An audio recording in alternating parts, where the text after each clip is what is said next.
नेता लोग जल रहे हैं, नेता लोगों को भी सुख नहीं है, चैन नहीं है, सब के सब जल रहे हैं।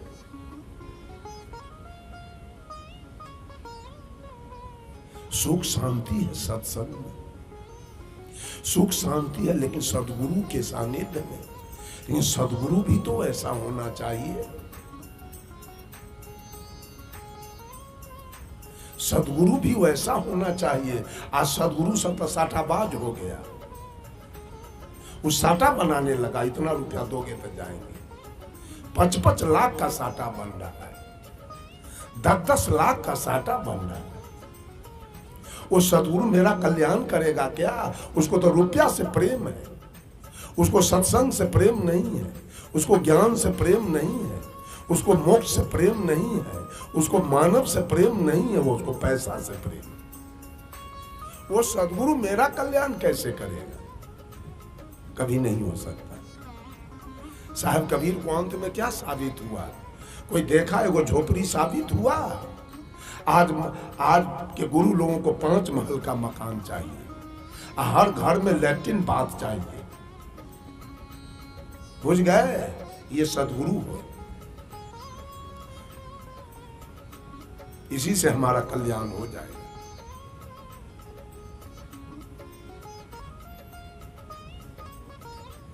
तरके घाम ऊपर के भुभरी, छाह कतहु नहीं पायहूं हो, ऐसे ही जानी पसी जाऊं सी जाऊं, कस न छतुरिया छायऊं। साहब कबीर कहते हैं क्यों नहीं आत्मज्ञान की छतरी लगाते हो कि शीतलता तुमको मिल जाए। शीतलता वहां है। गुरु भव ढील गोनी भई लचपच, कहा न मानो मोरा हो, ताजी तुर्की कबहू न साधहूं, चढ़हूं काठ के घोड़ा हो। सदगुरु कबीर कहते हैं गुरु भव ढील, भादों के महीना में गुड़ ढीला रहता है कि टाइट? ढीला। और उस गुड़ को बोरा में रखा जाए तब बोरा टाइट होगा कि लचर पचर? साहब कबीर कहते हैं मानव से कि तेरा नस नारी अब ढीला हो गया, शरीर भी तुम्हारा लचर पचर हो गया, अब भी तू कहना मानने के लिए तैयार नहीं, अभी भी मोह ममता तुमको छोड़ नहीं रहा है, अभी भी वासना तुमको छोड़ नहीं रहा है। गुरु भव ढील गोनी भई लचपच, कहा न मानहु मोरा हो, ताजी तुर्की कबहू न साधहूं, चढ़हूं काठ के घोड़ा हो। ताजी तुर्की घोड़ी बगल में खड़ी थी, उस पर चढ़ के और एक चाबुक तू देता तो घोड़ी 7 समुंदर पार चली जाती। उसका सवारी तुमने नहीं किया, चढ़ा कहां? काठ के घोड़ा पर। काठ के घोड़ा पर कोई बैठे या 2-4 चाबुक मारे तो घोड़ा कई किलोमीटर जाएगा? काठ के घोड़ा। विचार की घोड़ी बगल में खड़ी थी, उसका सवारी आपने नहीं किया, चढ़ा कहां? विश्वास के घोड़ा पर। सारी दुनिया विश्वास के घोड़ा पर, काठ के घोड़ा पर बैठा। वो घोड़ा क्या किलोमीटर चलेगा आगे? विश्वास का घोड़ा कितना जाएगा? नहीं जाने वाला, वो जहां के तहां रह गए। पूरे दुनिया के लोग विश्वास के घोड़ा पर बैठे हैं। साहब कहते हैं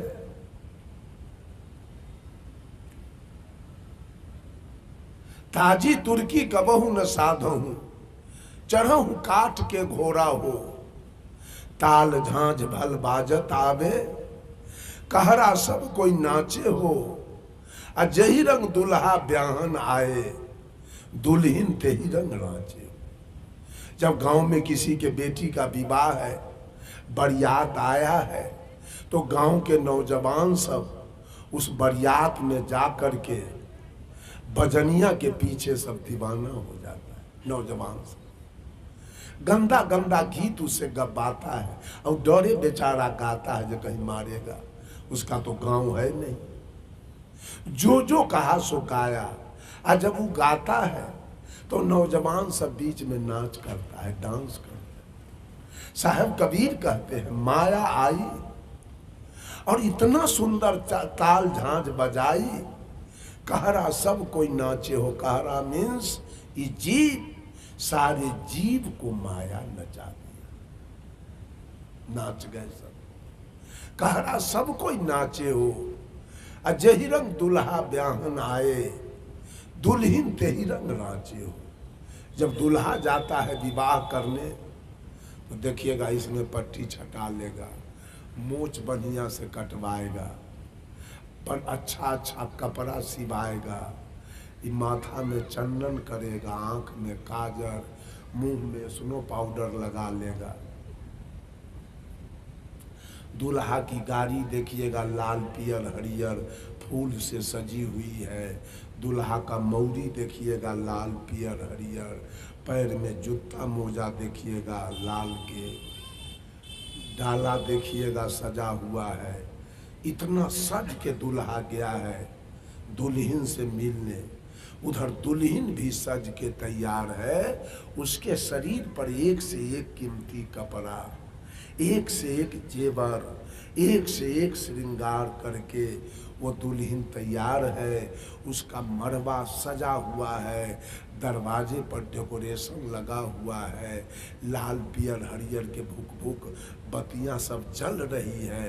अर्थात साहब कबीर कहते हैं जिस रंग में दूल्हा गया है विवाह करने, उसी रंग में दुल्हन भी तैयार है दूल्हा से मिलने के। कहने का भाव है कि जिस रंग में ये मन रूपी दूल्हा रंगा हुआ है, उसी रंग में तन रूपी दुल्हन रंगा। मन रूपी दूल्हा जो जो चाहता है वही काम तो तन रूपी दुल्हन भी करती है। मन रूपी दूल्हा चाहा खैनी खाएंगे, खैनी खाने की इच्छा कहाँ जगती है? हाथ में, मन में। आ तैयार के करता है दुल्हन, चाहिए दूल्हा को, आ तैयार के कर रहा है शरीर है दुल्हन, ये तैयार। तो गुलाम के कर है, मन है मालिक आ तन है गुलाम। यही तो पूरा दुनिया में चल रहा है। मन मलिकाई कर रहा है, आई तन गुलामी कर रहा है। जही रंग में दूल्हा वही रंग में दुल्हन। मन चाहा मांस खाएंगे, आई तन रूपी दुल्हन कसैया के निकट न जाए तो मन का काम पूरा होगा। मन चाहा दारू पिएंगे, आई तन रूपी दुल्हन अगर भट्टी पर न जाए तो दूल्हा के काम पूरा होगा नहीं। ये दुनिया में जो जो दूल्हा चाहा वही काम ही दुल्हन। जही रंग दूल्हा ब्याहन आए, दुल्हन ते ही रंग रांचे हो। अर्थात दूल्हा जो जो चाहा वही काम दुल्हन किया।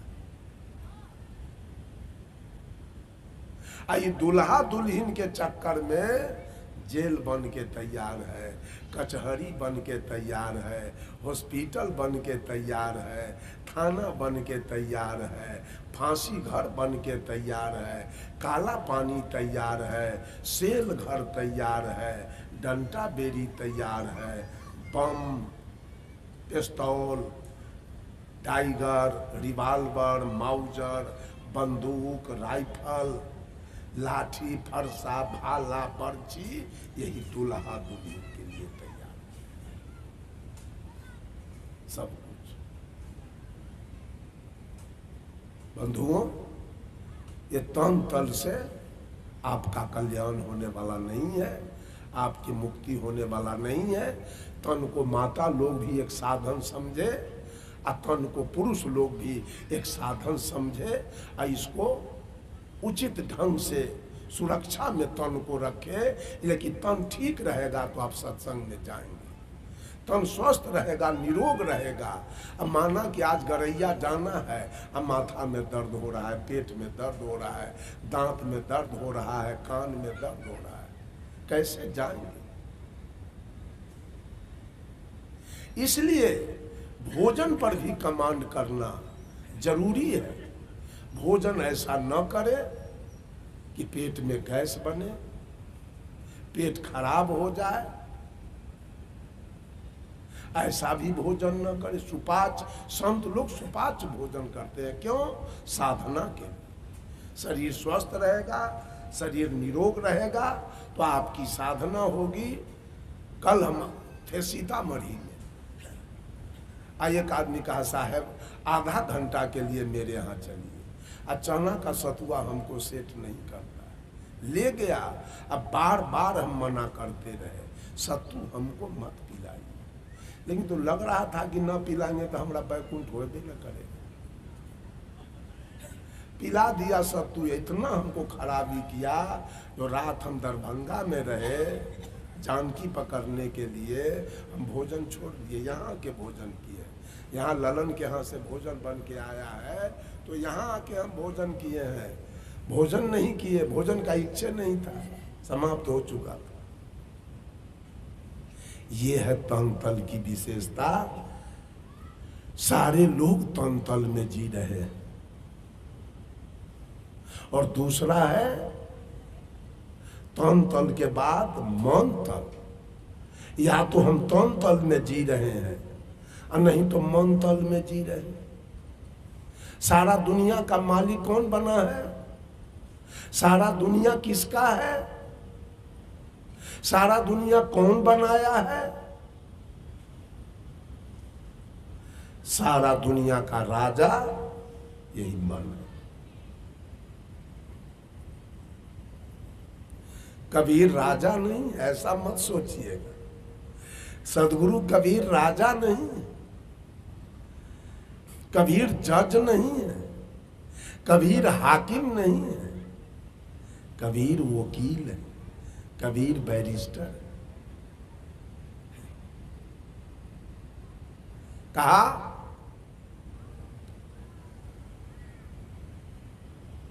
क्यों बना भिखारी भटका द्वारे द्वार रे परदेसी। परदेसी जीव है और देसी शरीर है। यहाँ का लोग पंजाब चल जाए तो इसको लोग क्या कहेंगे? परदेसी। ये आत्मा आप है परदेसी और ये शरीर है देसी। ये माता पिता के संजोग से बना है। इस परदेसी को साहब कबीर कहते हैं। अरे तू भिखारी बन के क्यों दर दर भटक रहे हो? कभी मानव का तन पाते हो, कभी कुत्ता का तन पाते हो, कभी गीदड़ का तन पाते हो, कभी सांप का तन पाते हो। क्यों? क्यों बना भिखारी भटका द्वारे द्वार रे परदेसी। तू जगत का प्यारा राजकुमार रे परदेसी। यद्यपि इस जगत में सर्वे सर्वा कौन है?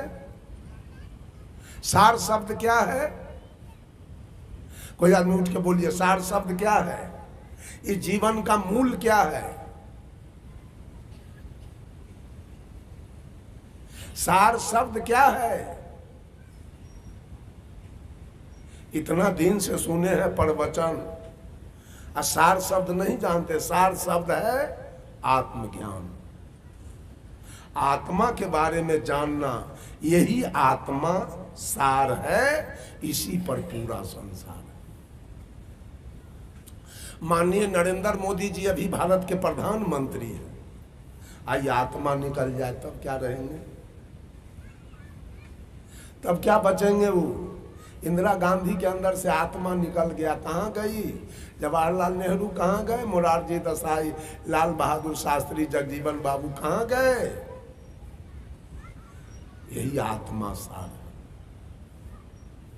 पूरे विश्व की जनसंख्या 7.5 अरब या 8 अरब है। 8 अरब के अंदर से ये आत्मा केवल निकल जाए तो पूरा दुनिया क्या रहेगा? श्मशान।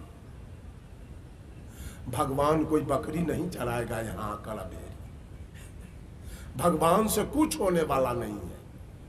अगर पूरे संसार के अंदर से ये आत्मा निकल जाए तो पूरा संसार श्मशान होगा, मुर्दा पूरा पूरा मुर्दा हो जाएगा। तब भगवान सब क्या करेंगे? उसके बाद हनुमान जी क्या करेंगे? पूरा संसार के अंदर से ये आत्मा निकल जाए तो भोला बाबा कौन कौन रोजगार यहाँ करेंगे? कुछ होगा? ये तो झूठ के तमाशा खड़ा है, देवी देवता के लोग खड़ा किया है झूठ के। आज सुप्रीम कोर्ट में बैठ के न्याय करने वाला यही है, हाई कोर्ट में यही बैठा हुआ है, और सिविल कोर्ट में भी यही बैठा हुआ है, हर जगह यही है। इस आत्मा से साहब कबीर कहते हैं, क्यों बना भिखारी भटकत द्वारे द्वार रे परदेसी, तू जगत का प्यारा राजकुमार, तू ही तो राजकुमार हो, तुम क्यों दरिद्र बन गए हो। तो दरिद्र बनने का कारण है, एक दिन दृष्टि पड़ी तुम्हारी जग के ताने बाने पर, मचल पड़ा तत्काल अस्तित्व से तुला जगत में आने पर। इस जगत के माया मोह रूपी जगत को देख कर जीव लोभ में पड़ा है। कहा गुरु ने उलझ जाओगे, जगत जाल ढिक जाने पर, यही माया का जाल है, यहां जाओगे उलझ जाओगे। कहा गुरु ने उलझ जाओगे, जगत जाल ढिक जाने पर, लेकिन तजा न तू निज हठ प्रभु के बार बार समझाने पर।